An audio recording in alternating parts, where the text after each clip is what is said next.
Welcome. It's really, really, really nice to have someone from my own industry for once. Because Who normally contrary, comes on the show? I'm trying to think. I can probably count on one hand the number of people in 100 and I think we're 100 and by the time this goes out, maybe 120 episodes in, who are from the actual same industry. I mean, this is an entrepreneur, self-starter, creator conversation podcast, so it's a way of Okay. me helping my audience beyond what I do in my day job, creating clothing for them. Mm-hmm. So yeah, but I've really, really been looking forward to meeting you. Welcome to the Tailoring Talk Show with me, Roberto Revilla, bespoke tailor, menswear designer, and owner of Roberto Revilla London, where we activate our clients' superpowers through the clothing we create for them. It's the podcast where you drop in for the threads, and threads you will get this episode for once. Before I introduce my wonderful guest, can I please ask you to support the show by subscribing and leaving us a rating and review so other people can find us too. I'm joined today by the founder of trend-setting multi-brand showroom ×2 and the renowned New York label Alice Trixie. She's now making her mark as an author and speaker. Her new memoir, Haute Pursuit, is out now. Tailoring Talkers, please welcome Angela Taylor-George to the show. Angela, welcome. How are you? I'm excellent. How are you, Roberto? It's so great to be here.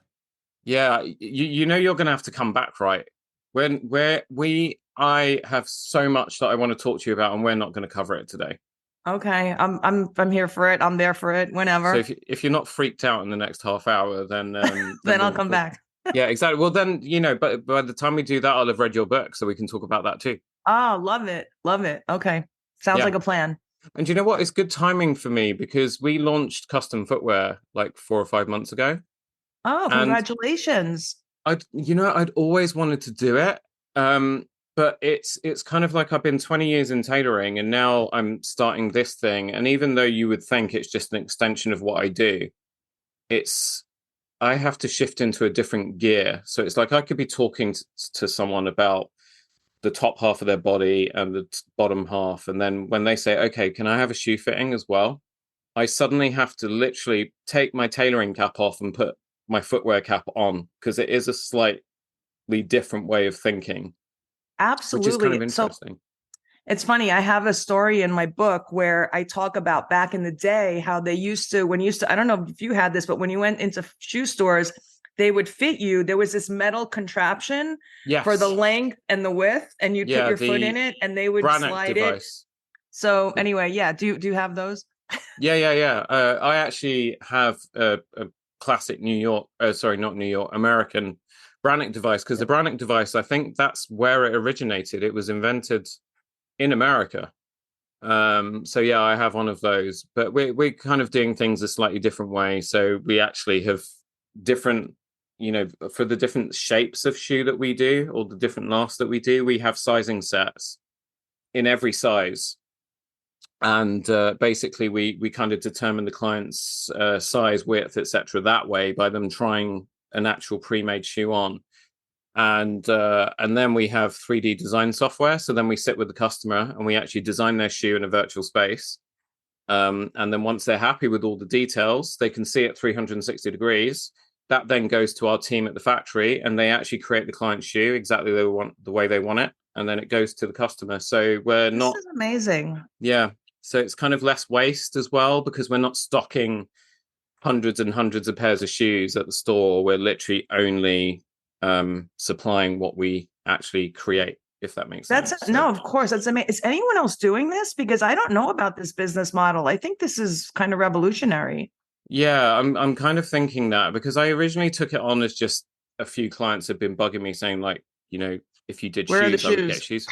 Yeah, exactly. And so I thought, you know what, I'll offer it just as a kind of sideline thing, but it just took off like a rocket straight away. And I think the factory, I mean, they're in Spain. They're quite advanced with what they do. They're kind of tech geeky, and I think they've tried it with other clothiers before, but it hasn't kind of quite taken off. Like people have just had it like as a side service. Whereas me, when I get something that I'm really excited about, I really go for it and I tell everybody about it. And I'm like, you have to try this because it's awesome. So yeah, but anyway, we're not here to talk about me. We're here to talk about you. And I will I get to already my have Russian story. ideas. Like I'm expanding your business in my mind. Yeah, no, Anyway, exactly. that's No, how my and mind thinks. Yeah. yeah, Another time we'll talk about it. this is good or bad for you because I'm just latch onto you like a puppy. So and we both have rescue dogs as well. Angela, the listeners don't know you. You're based in New York, or are you I'm based based outside in New New York? York. Yes, I'm based in New York. I live in New York City and also in East Hampton, which is out on the east end of Long Island. So that's Yeah. like kind of our summer, weekend type place. So I'm based, so here I am. And yeah, what would you like to know? I mean, I'm an open book. Did you grow up in New York? Are you I born and did. bred there?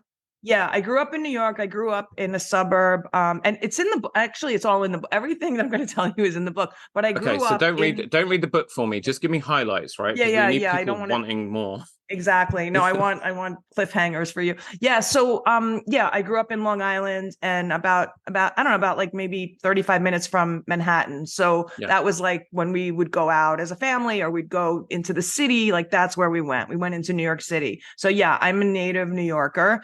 You don't meet that many of them actually, but I'm part of the rare breed. Yeah, because I guess New York is kind of like London over here. They're melting pot cities where you have people that weren't actually born there a lot of the time. They've come from different places. And that's why you kind of get so much diversity in a city like New York or London with people, food, fashion, and so on. And I guess that's why they're kind of seen as cultural destinations for their respective parts of the world, right? Absolutely. And there's so much opportunity as well. And that's, I think the diversity is what makes New York, New York. Because I have to tell you, during the pandemic, when the streets were barren and there was like nobody around, and even in the beginning, when we started to kind of peek our heads out our doors and stuff, it was just like New York people. And it like wasn't the same. I have to be honest. It was like I'm sure London had the same situation. It Yeah, wasn't, yeah. you came out and it lacked the color, it lacked the diversity, it lacked the it was missing so Yeah, much without all the people that come here that make New York, New York. So, yeah. and I love London too, by the way. I'm a big fan. I've been there many, many times. And I miss London. I haven't been there since before the pandemic. So I'm definitely due for a trip to London. And I'll stop in your store too. Yeah, yeah, no, definitely. We'll have to hang out when you come over, for sure. So make sure you tell me when you book your tickets and stuff. For sure. Take Two and your other label, sorry, Alice and Trixie. What was kind of take me through the journey of how you kind of got to launch those businesses and kind of what inspired you to actually get into our industry in the first place? Well, I mean, I grew up around fashion, and fashion was a big part of my youth, like it just like in school. And we wore certain I don't, you probably had it, like we wore certain things. There were certain like trendy thing, like when pro keds were happening, we were wearing like our Levi's, our button front Levi's cuffed a certain way, or there was always some type of uniform that you kind of, that was kind of how it was where I went to school. And so I was always into fashion, and we had like a boutique in, a few boutiques, but one in particular that I used to shop in my town. And there was, so fashion was a big part of my youth, and Yeah, shopping in general, just brick and mortar shopping that we don't really have so much today. Right. yeah, So going like we did like shopping was like a thing, yeah, that we yeah. like we It did. It was was an like a event. day we went and we had Yeah, lunch and we sat and we had bags and we were schlepping, and anyway, so I don't know. I'll be honest with you. I didn't set out to be a fashion designer or to be in fashion. I really set out I was going to Hollywood. Like I wanted to be an yeah, actor, but that didn't, I realized early on that I didn't want to wait tables, and yeah, I wanted like quick, immediate yeah, results, so I kind of knew acting wasn't going to be for me. And long story short, I mean, I actually studied writing, and then I ended up leaving college. I really didn't have stick to itiveness back in those days. I write about it in the book, but anyway, long story short, I did get a job in my town when I was younger, when I was 16. So I kind of fell back on that. And I was introduced to the industry at a very young age. At 16, when I was working in a boutique in my town, they were going to a trade show in the city. So they took me on the weekend to the Namsby show, which was the preeminent menswear show, and the boutique show. So at 16 years old, I'm walking around these humongous New York City trade shows, and I'm like, oh my God, like my whole world had opened up at that point. So that was like that was the spark that ended up becoming, the path that led the path to my journey. And I really started in retail. Like I worked in retail, I worked in stores, I worked on the selling floor. Talk all about that in the book. I worked in and then went into management and then buying. And I loved buying. I loved being able to go in the market and shop. And I always loved seeing things sell out, which I'm sure like we would re-merchandise the store, and there would be like an item that wasn't selling, and all of a sudden you like put it in a prominent place and then it blows out, or you put it in the window or something. Like I loved like the register ringing, just that. I don't know. The thrill and the excitement of the sale still excites me today.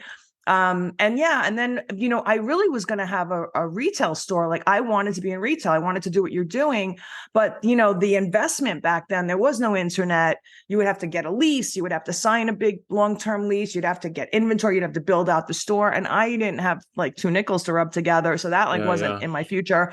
So, I kind of saw what other people were doing when I was a buyer, like my sales reps. And I was like, I don't know, like, and I read about this deeply in the book, but I was inspired by one person in particular, and I'm just like, well, maybe I could do that, because I wanted to be an entrepreneur. I always wanted to work for myself. Even I had bosses who said, you need to work for yourself, because I was like wanted to do things my way, and I had a very strong personality that way. So I ended up starting a showroom, and I was able to do it with a $1,500 cash advance.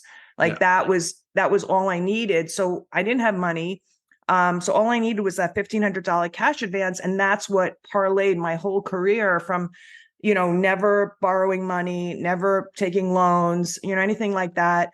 From repping, I had a sales agency, a showroom in New York, and then later in Los Angeles for 10 years. And then from that showroom experience and repping lines and bringing brands to market, then I founded my own brand, Alice Trixie, in 1997. And then I had that for 22 years. So that's kind of that's the Reader's Digest condensed version of the last 30 years or whatever. Yeah, but I mean, this is what I mean. This is why I could literally talk to you for days, probably, because there are so many parallels in our own journeys. Because again, my ambition was to go into acting. Slightly different reasons that I didn't make it was because of finance and so on. Because, sob story, my listeners are now reaching for their tiny little violins because they've heard this before, but, grew up poor. Had to wear my dad's clothes to school, got beaten up as a kid. That's kind of how I kind of got interested in fashion, because I realized that the way you dress does have an effect on the way that people see you. 1,000%. And it can really change your persona. So it doesn't really matter what you're like personality wise. You can really change the perception of how people see you through the way that you dress and present yourself. And so I didn't manage. I managed to win a place at a very prestigious acting school over here. So it's kind of, you have Juilliard and that kind of thing over there. We have RADA and Rose Bruford and so on. But my parents weren't prepared to kind of back me to with accommodation expenses and so on, because it was far from home. So I kind of had to give that up and go work retail. But then I didn't get into fashion retail straight away. So my path was a little bit different. But I'm sure, like you, when you were in that retail environment and you were progressing through it as well, it's fascinating to me, because I could just see younger Angela. Obviously, this wasn't that long ago because you're still young. But learning and absorbing and really kind of getting to grips with the mechanics of how business runs in terms of sales, marketing, finance, accounting, purchasing, and so on. and all of that obviously just came together, just gave you this awesome skill set for you to then go and launch on your own when the time was right. Absolutely. No, 1000%. I learned so much. And I even talk about, I even acknowledge my mentors in the book at the end of the book, because I learned so, because the people that I was working for in New York City, these were young guys on the move, that own these businesses, that gave me opportunity. They, I escalated really quickly up the Yeah. ranks. They saw my hard work and my effort. I always, and I'm sure you're like this, I always treated the business like it was my own. Like I always, like, the passion and the excitement and wanting to do a good job was always at the top of my list. And so I was recognized for that, and I was able to grow. And so these companies, these early companies that I worked for, these had retail stores in New York City. That's where I'm from. So New York City were the stores, and I think that and seeing their hustle, seeing their drive, and they had one store, then they had two, and then they had three, and then they did a fourth store. Like, I saw them growing. And then even when I became a buyer and I was working at another group of stores, I worked right outside my boss's office. Like, I sat right outside the owner of I sat right outside his office. So I saw everything that went on. And and there's something I talk about in the book that was like something that, which I won't like spoil it, but something that I had seen all the time that really informs decisions for me going forward as a business owner later. Yeah. So that, yes, I was a sponge. I was absorbing a lot. And these early mentors really, really, I mean, outside of my family, obviously, but really propelled me in my journey, for sure. Yeah. I don't even know how someone who's a youngster today that might be listening to this, that dreams of going into the fashion industry, I don't even know where they begin, because like you said, when we were younger, there wasn't really online. It wasn't really a thing. Now I'm going to It sound wasn't a super thing at old. all. It was No, that's right. But like you said, it was If it you were was an online, event you were thing. waiting at the movie theater to go into a movie. Yeah, yeah, exactly. Um, Whereas, nowadays, fast fashion just seems to have taken. I mean, the divide seems to have widened so much, because I think where we've done so well post-pandemic is that kind of middle of the fashion market has been taken out. So where you've had previously great brands like over here, Karen Millen was a go-to, Sure. especially for a lot of petite size women who couldn't get clothing to fit off the rack anywhere else as well as her stuff did. And then they got bought by Boohoo, I Okay. believe, and they've just gone downhill. The quality's gone downhill. Obviously, all the patterns and things have changed, and so people like my wife who were loyal customers, even me, I used to go into our local Karen Millen store, the one in Regent Street, all the time. And the girls in there always knew me, and they knew me as the guy that came in, knew how to shop for someone, and they would just kind of leave me to it. I think it used to amuse them that I would just go around and I'd be like, okay, what's new this season? Okay, great. That's going to work. That's going to work. I'll take that. I'll take that. I'll take that. I don't like that. That goes with that. Right. Let's have a look at accessories. And then I kind of walk out of there with a whole load of stuff in a store that is for women only, but they knew that I was shopping for my wife. So, and I can't do that anymore.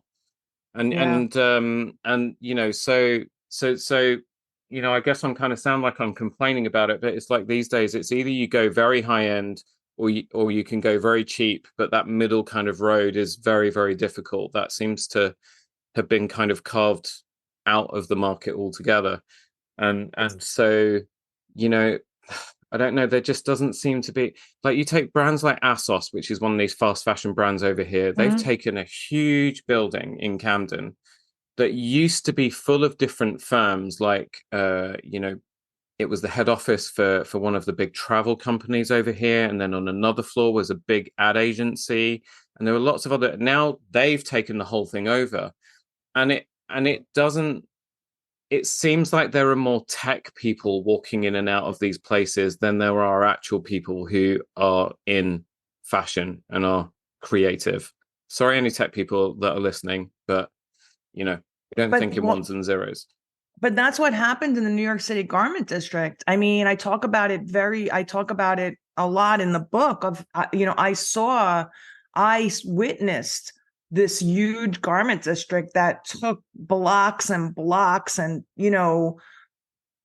like a I vast amount, I which I know. won't read in the book, but a lot of space that all of a sudden, and I saw and the production going overseas and the factories closing and Yeah. tech companies moving into these spaces. Like I witnessed all of that, and that's exactly what happened. And I mean, to your point of the middle, it's interesting that you say that, because it is true. It is true. It's like we're always talking about, Zara, Nike, we're talking about this, or we're talking about LVMH, we're talking about Gucci, we're talking about Chanel, it's like, and then like, who are we talking about in the middle? It's Yeah. like, it's interesting that, I never thought about it like that, but it is, well, but I think don't they, we kind of, it's like paralleling so many things in life. It's like, the middle is out. It's like, it's like this or this, and the middle is gone. And here we see it in fashion too. It's interesting. And Karen Millen, I remember when they first started, I remember they were like, like trendy and great. And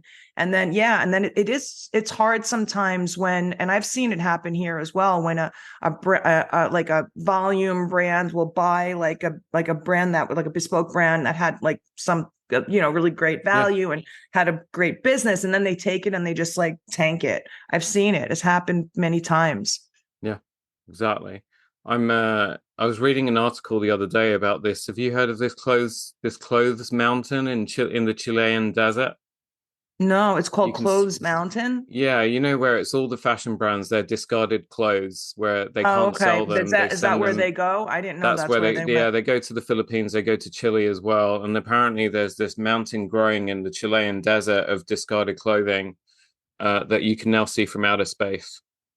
That's crazy. Yeah. That's crazy. So sustainability is that a big driver for your business? Yeah, it is, particularly now. I mean, I think where it hit me was when I mean, obviously sustainability is something that everybody's talking about now anyway. And then you try to kind of take that conversation and see how it applies to you in terms of where you are right now and what changes you would need to make in the way that you do things in order to become better at that.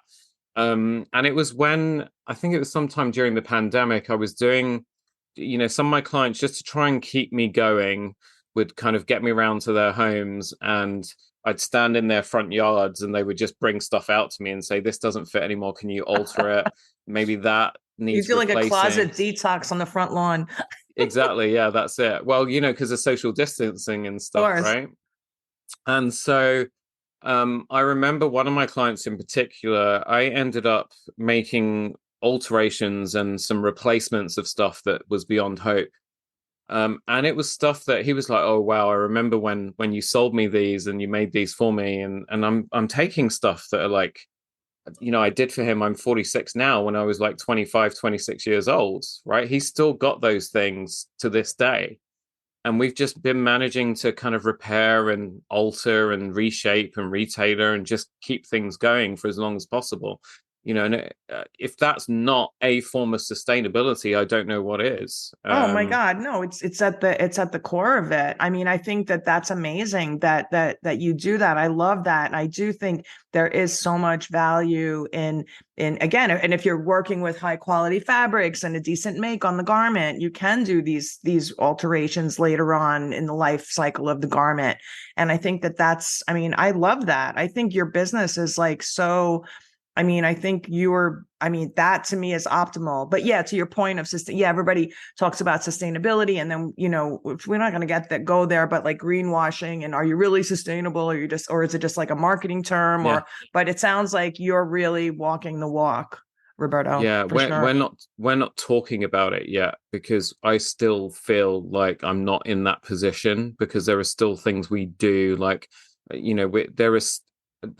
there's still too much use of plastics in what we do for my liking, with the way that shirts are packaged and all this kind of thing. And Mm-hmm. so we're going through a process of looking at alternatives for packaging and hangers and all that kind of stuff.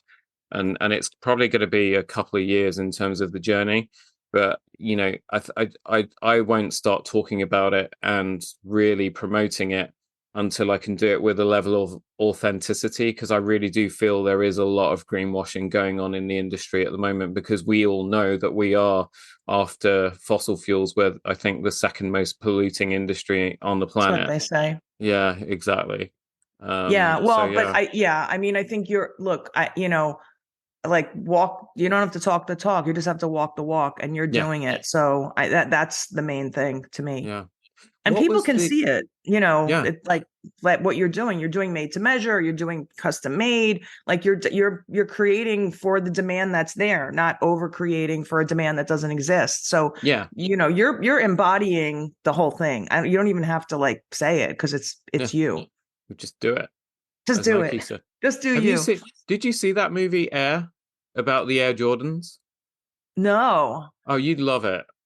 Ben I have to Affleck, check it Matt out. Damon, Jason Bateman. Oh, really? Uh, yeah, Chris Rock, I think. No, the other Chris Tucker. Okay. I Really, have to really check it good. out. It's the story of how the Air Jordan came to be. When Oh. Nike back in the early '80s were kind of like yeah, they were like only the third or fourth. They weren't major in basketball sportswear at all. Mm-hmm. And it's that story. Just go check it out. I think it's, well, I don't know in the States, but over here it's free on streaming on Amazon Prime. But because I I'll think check it's it an out for Amazon Prime sure. No, produced I'm movie. totally into that. So good, so good. But it was saying that the Nike slogan "Just Do It" apparently came from someone who was on death row, and they said to this guy, he was about to face the firing squad, and they said, um, "Any last words?" And he said, "Just do it." Really? That's Yeah, interesting. apparently the rumor was that someone in their marketing department basically caught that story and then basically used it for Nike's tagline. That's There's a very interesting. funny moment in the movie where Matt Damon is like, "Have you heard the new tagline?" And he's like, "Yeah, I'm not keen on it." And then Chris Tucker's character says to him, "Well, you know how they came up with it." And then he tells the story, and I had to rewind it back and rewatch that bit 5 times. I just found it hilarious. I have to see it. Did you read Shoe Dog, Phil Knight's memoir? No, You no, have, if but I you like will. that movie, you have to read Shoe Dog. Yeah, it's excellent. It's Phil Knight's story. It's the beginning of Nike. It's how they started. Like they didn't start as manufacturing sneakers. I mean, he was an agent for a brand out of Japan. I mean, you would, knowing just a little bit we've talked, you would love the story. It's called Shoe Dog by Yeah, Phil Knight. that's just gone in my basket alongside your book. Okay, good. Read mine Um, first though. of Mine's hundred shorter percent. than his book. Yeah. No, absolutely. So talking about the book, what was, because obviously you've had your ups and downs in the industry and throughout your career and so on. So what was the experience of writing the book like for you? Oh, that's a great question. Okay. Um, the book started out as a how-to book. Like Mm, I started out with a nonfiction how to launch a fashion brand book. And when I started writing the book, I I told a little bit of my story, and then I was getting into how to launch a fashion brand. yeah. So I ended up giving an early draft to a friend of mine, and he started reading it. And he's a marketer for like 30 years. Antonio White, that's his name. Anyway, he started reading the book, and he said, he calls me and he's like, I was so engaged. Like, I love the book. I'm so engaged. And then all of a sudden, like Angela, the instructor, like Angela, the professor appeared on the pages. He's like, I don't want to know how to do it. He goes, I want to know how you did it. Yeah. And that just really rang that he drove that point home for me. And I just was like, you know what? And I went back and I literally took 2/3 of the book out, like away, and I started to write my story, and it really poured out of me. Like I would wake up in early, like in the morning, and I would just like, I was in the morning was the best time for me to write. I felt like that was when my creative juices Yeah. were flowing, and I just would get on my computer, and it just, the whole thing ended up pouring out of me, this memoir. But within the storytelling, because I talk about the 80s and the 90s in New York City and the hustle and the industry, and all this stuff. So within that storytelling are a lot of lessons. The lessons are embedded within my story. So the story, it starts in 1970 and the story ends in December 2022. So that's what's encapsulated within the book. And yeah, so I just, it ended up just, Roberto, sometimes things just happen and you don't know why they happen, but they just did. And you look back and you're like, wow, I can't believe that happened that way. Or, it was just, I just feel like I was kind of just being, like I was in flow and I just was like going with the flow, and Haute Pursuit, a true tale of fashion, fortune, and fierce ambition is born 14 months later. And anyone listening, the link to that book is going to be in the show notes, because I'm also going to link Angela's website where you can find out more about her, but I'm also going to make sure that I've got various links on where you can get that, or you can just search it. But definitely grab a copy. I just did, so follow my lead. We must. I'm definitely gonna get you back. So I think what we'll do is this. So I've got my vacation reading sorted now, thanks to you. And I will and then we'll organize a date to get back together. Yeah? Sounds great. I love it. And talk about it. And I'm really, really excited, because I really am just so keen to learn from you, because I'm treating the kind of footwear business as a new baby. And I kind of almost want to kind of go in with a sort of fresh, open mind and be open and willing to learn, not just try and apply everything that I've been doing with my own business. I launched my own brand about, hang on a minute, our anniversary is coming up. So 12 years ago, it'll be 12 years in a few weeks. Congratulations. That's great. Yeah. That's great. So many companies, so many brands don't make it past a couple of years. Seriously, like 12 years is a feat. I feel like my book will help to reverse that the failure rate in business. That's really what I want. I really want to help entrepreneurs, anybody who's starting a business. I mean, I know the book is about fashion, but believe it or not, it like every industry, it's the same thing. It's a product. You're selling it, you're marketing it, you're producing it. Whatever, whether it's, even if it's a service business, it's business is business. And I think that, my hope is that the book will really encourage people, and also to kind of show the pitfalls that can happen, and maybe understanding best practices in business. And I think one of the biggest things that I'll just say while we're here is that, I think the number one reason why people will fail is a lack of product market fit. That is the number, when you just let's just clear the table, and let's just, what is it? It's lack of product market fit. Maybe it's a great product, the wrong audience. Maybe it's a bad product, the right audience, but that's really what it comes down to. And I think a lot of people, unfortunately, because I have an opportunity to speak to a lot of entrepreneurs, and I feel like a lot of entrepreneurs, they just kind of have an idea and they just kind of run with it. And, the internet has made it so easy to start a business, to throw something online, to pop up a website, that I think it's the good news and the bad news, because now you have everybody thinking they can do something that they're maybe not qualified to do and need to learn more. And anyway, I mean, this is a whole other show, but I just wanted to add that. No, but you were right to, because anyone who is listening to this, especially maybe our younger listeners that want to get into business, or even our older listeners that have been, thinking they want to do something for themselves at some point.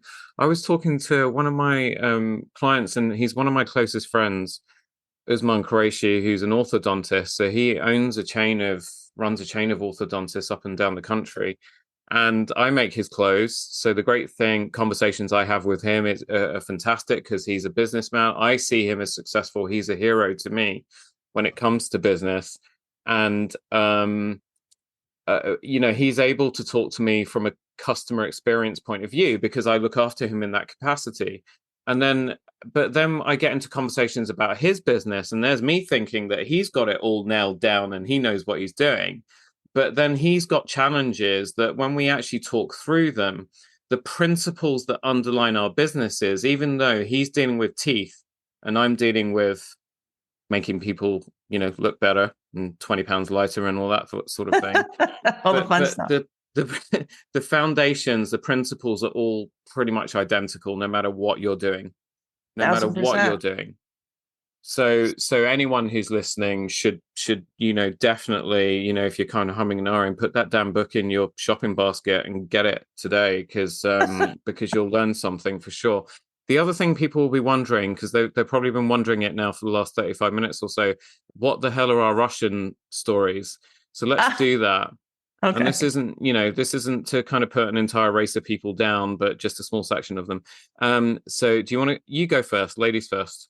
Okay. So when I was working in my first job in retail was for a store called Bagatelle, and their store on 3rd Avenue and 47th Street in the city. And they would hire these Russian immigrants like that. I guess they had like access to these people that were coming over. And a lot of them they were just learning English. So they would hire these guys.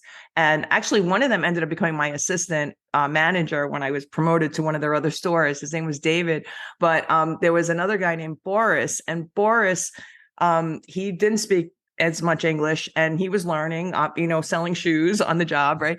And I remember he would, he got so he would. I don't know if this was years ago. There was a commercial for Taste. I think it was Taster's Choice coffee in America, and it would be like, and the guy, I think it was like the guy that played Marcus Welby, which was like one of these, I forget his name, but he was like an actor that played in this long running series in New York, in America.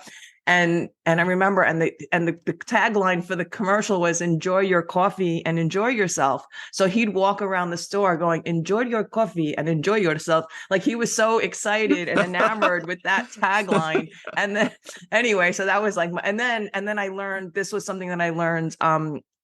Papa not a bot yet means, because I remember David would be on the phone and I would hear him talking to his family and he would say Papa not a bot yet, and that meant like Dad's not at home or something like that. Anyway, maybe it's a dumb story, but that's my little Russian story. That was a really, really nice story. Now I'm going to tell you mine because I have to, and I'm going to sound like a complete asshole.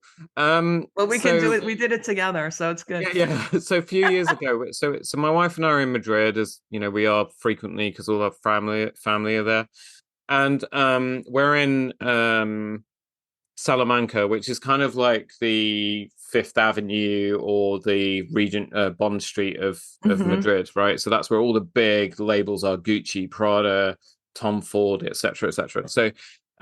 So we're in the Gucci store because I've seen a bag that I really want, right? It's like a carry-on. It has a little hidden handle. You can pull it out, and it's got two little wheels on one side and a little gold Gucci padlock on it and stuff. And I just really wanted it. I think I actually have more bags than my wife does. It's crazy. But and it was my birthday coming up. So, Carolina said, "That's fine, I'll get that for you." And she was decked head to toe in Karen Millen. And that season, Karen's designs were very influenced by Mary Quant. So Caroline is quite petite, 5'2". So she's wearing this Karen Millen, Mary Quant inspired outfit. So it's all kind of blocks, squares and rectangles and stuff in orange and royal blue and so she kept getting stopped by customers in the store because they thought she was a Gucci employee. So she kept getting pulled off, and because she's so nice and polite, she's helping people choose belts and things.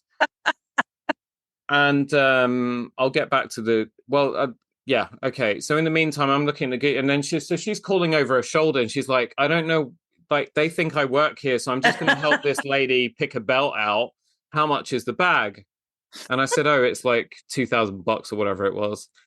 So she had a heart attack, and she said, "Okay, well, look, I'll buy half of it and you buy the other half." And then in my own mind, it meant we only spent 1,000, but 2,000 on a bag is absolutely ridiculous. And I said to her, "Well, I'll have it for like a long time." And it's true. I have it to this day. It'll be going to Cyprus with me. So I've had it for like 10, 12 years or whatever. So anyway, when we'd gone into the store and you kind of just have your normal look around, we'd seen I don't know what you guys call them over in the States, but here we call them bum bags. You know those kind of belt bags that were really fashionable in the 80s and Yeah, yeah, we like call them fanny packs. fanny packs. Yeah, that's Yeah, it. That's what you guys call it. yeah. Um, so they had fanny packs or bum bags, and I was like who buys those? Like no one buys those anymore, right?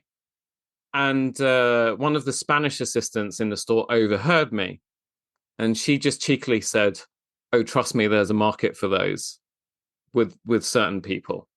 And then these Russian guys came in, and they were all over the fanny packs, like all over them.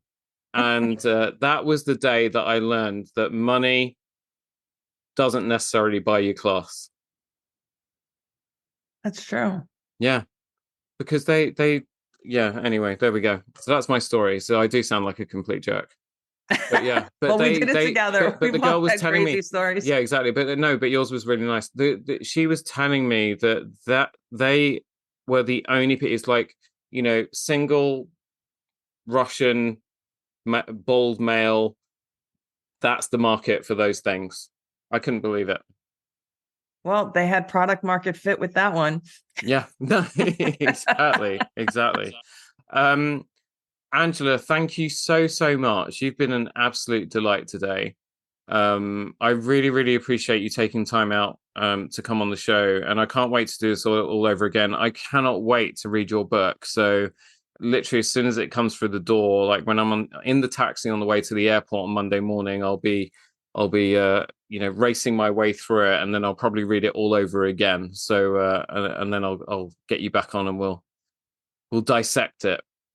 Thank you so much. I'm so delighted I'm so delighted to hear that. That sounds so, my New York accent came out. I'm so delighted to hear that you're going to read the book, and I'm so happy to be here with you. And I look forward to doing it again.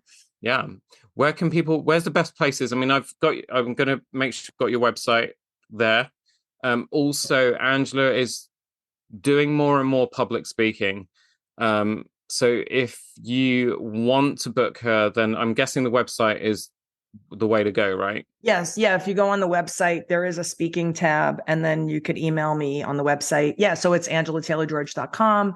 And the book, we know, Haute Pursuit. And yeah, that's like the best place. I'm on LinkedIn, I'm on Instagram, I'm on Yeah. Threads, I'm on TikTok, I'm on, you name it, I'm there. So I'm trying. I mean, it's so much, it's hard to keep this content wheel going with all Oh these my God, tell me platforms, about but it.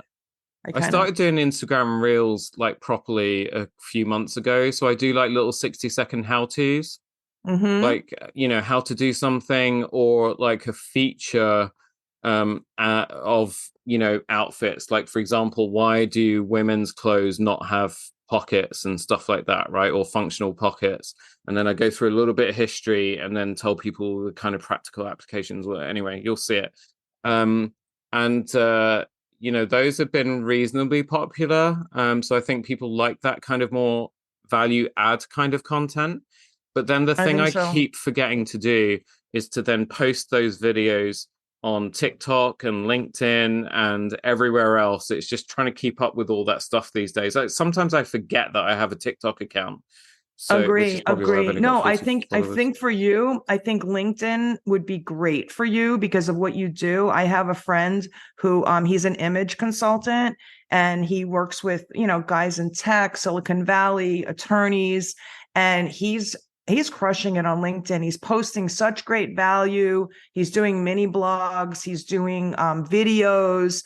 I think LinkedIn 1,000% for you. And of course, TikTok for sure. I know people Yeah. that are blowing up on TikTok selling. One person in particular, she's selling this bag for like urban moms, like because she's like getting away from the big like toady thing that you carry with all the stuff for the baby, like having something smaller, more chic, modern, but fits a lot of stuff, but isn't so Yeah. big, like a crossbody, modern baby carrier. And she's crushing it. Like she literally sold like 500 units like in a couple of days just from her TikTok. And so I think I love it because I just think the algorithms are better and favoring this type of content more, especially content. And the thing is, if you can connect with them to sell through TikTok, that's a whole other story. But that's Yeah, like, yeah, we can talk totally. about that offline. But I love LinkedIn and I love TikTok for you as well. Yeah, I think you have to sort of go in with a certain mindset and a certain intention. So, like with me, when I'm creating these videos, it's never with the intention to expressly sell something to people. It's genuinely, okay, someone asked me a question about this the other day. So, I'm in answering it. Why don't I just answer it so that more people who are wondering about the same thing can learn about it? And I Thousand think when you do percent. it that way, that kind of authenticity comes through and so on. I mean, I've been told so many times by people, you need to do photo shoots and, do video with you in your outfits in a fancy schmancy hotel or whatever, sipping coffee in slow motion and black and white and all this stuff. And I'm just like, okay, that's lifestyle, but I don't know. It's just, for me, it's just BS, right? I'm trying to Yeah, help normal you don't need people that to, for social. Yeah. yeah, exactly, It's more exactly. day in the life, quick on the fly. I'm doing this and answering questions. I love that. Giving information. That's what people want. It's really about attracting the clientele, not like pushing product on them for sure. Yeah, exactly, exactly. Anyway, look, see, we've done it again. Like we just keep going off into I know different we could. conversations. Like I could. Oh, when are you coming to London? I will definitely be in London. I'll come in the fall for sure. At some maybe like November. I think it's a Yeah, great time to come, maybe around Thanksgiving or before Thanksgiving. Yeah, I think in November I'll come to London. We'll definitely let's stay in touch for sure. yeah, And 100%. yeah, no, I'm excited. I want to come and see your shop and everything. It sounds like such an Oh, you're amazing. going to I be think we really need a place like disappointed. that in New York. It's not a shop. So I was gonna when you were Oh, telling your story, I didn't want to interrupt you, but yeah, okay. I don't have a store. I would love a store, but for the same reasons as you, like lease, rent, rates, all of that kind of stuff. Like here, it is so expensive. As soon as you put glass next to a sidewalk, that's it. Everything goes through the roof. So currently, so I started my business with I took 10, I think it was 10,000 out of my savings, which were pretty much about 10,000 at the time. And I used that basically to fund the first month. And then we kind of took off, thank God. And I was able to pay myself back, or the company was able to pay me back like within 2 weeks. So that was great. And That's then, like you, amazing. That's like unheard of. never, Yeah. never had to take loans or borrow money or any of that ever. So, thank God, and also thank me for running the business in such a clean way. But Pat on the back. but yeah, and then it was kind of like, because most of my businesses was kind of referral and recommendation. So, and I didn't necessarily, and I can't serve everybody in the world. So I just kind of kept growing it that way, which meant I didn't need a storefront. So I basically just sublet a space within a tailor's workroom, and that's That's where I've been great. ever since. So we're That's all just you in, need. yeah, That's all you need. And if you have clientele and you're just getting the word out, and I love it. No, yeah, I think it's great. And that's sustainable also. yeah, That's another form of sustainability. So can I come to the exactly. tailor then? Yeah, no, but yes, you can. Well, I'm hoping by the time you come in the fall, that, because we are actively looking for space at the moment, so I want to Okay. create like a custom clothing spa, like a lounge where people can come and sit down in comfort and just really kind of be kind of pampered and stuff, and just feel like they can take their time with everything and really absorb everything that we can actually do for them, and just have fun while they're doing it as well. So we're actively looking for space at the moment. I'll share this with you, Angela, because I'm sure this is something that you've come across your career. But it's really funny. I got so frustrated on today's Friday. So Wednesday, I got so frustrated with just about everything that was going on. And Thursday morning, on my way in to the workroom, I was thinking, I need to get on with trying to find a space. I need to go and do it. Now's the time, blah, blah, blah. When I get back from vacation, that's my number one mission. Go find this space, make it happen, make it real. It's exciting. So my first customer who came in, so there's a brand called Propercorn. It was started by a lady called Cassandra, who basically the old story, making ethical popcorn at home and so on. And then it just became a huge business. Like she's absolutely massive over here now. And so one of my clients is now working with her. And I told him what was frustrating me. And he said to me, "Oh, actually, do you know where we are? We're kind of just up the road from you in a new building and we're subletting." And he said, "Subletting could be a good thing for you. When I get back, I'll find out if there's anything available, because you're not a disruptive business to businesses like ours. Like you would kind of, be quite a nice fit." So I was like, "Oh, wow, thank you so much." So he goes, my next customer comes in and he's like this tall Scandinavian guy, Fred Corrales. He's absolutely amazing. He just hit 60. He's in the best shape of his life. In his words, the best effing shape of his life. He said to me, I'm going to hit, he told me 2 years ago, he said, "I'm going to hit 60 soon. I don't know how many years I've got left on this earth." He's such a straight talker, Angela. And he said, "So I am done with this bullshit." So he's had a whole lifestyle change. He looks amazing. Whenever you see him, he's like, "Hey, how are you?" He's like, "I'm great. I am effing fantastic. How are you?"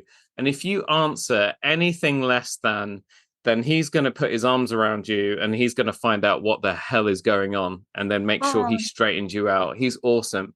So I anyway, love it. he's building like all these pod hotels across Soho.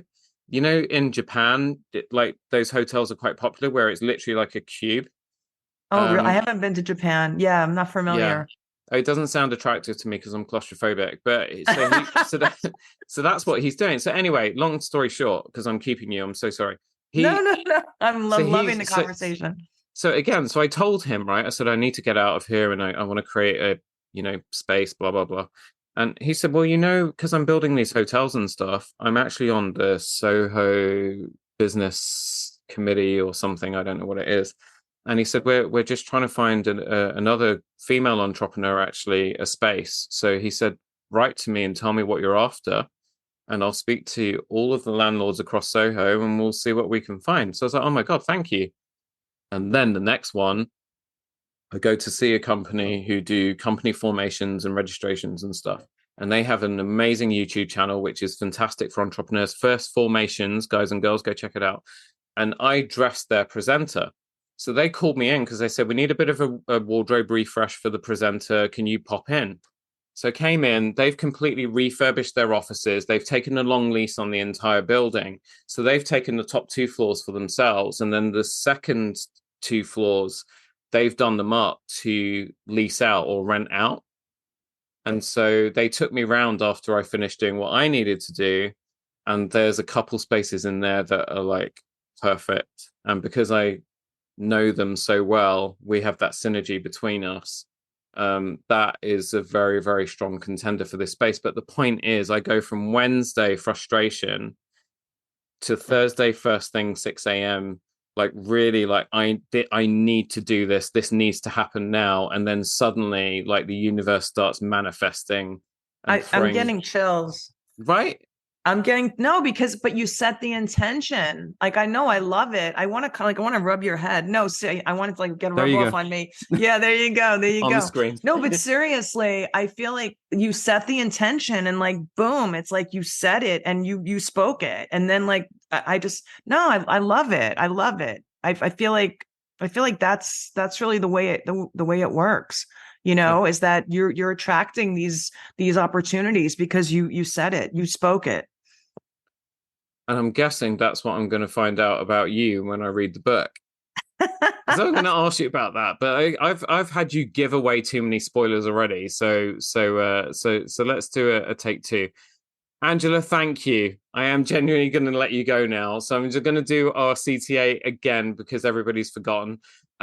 So head to www.angelataylorgeorge.com. Younger people will tell me you don't need to say www anymore. Just say the and also wherever you like to get your books, go find Haute Pursuit. I love that because I can see it's a take on Hot Pursuit, one of my favorite PC games from the 90s.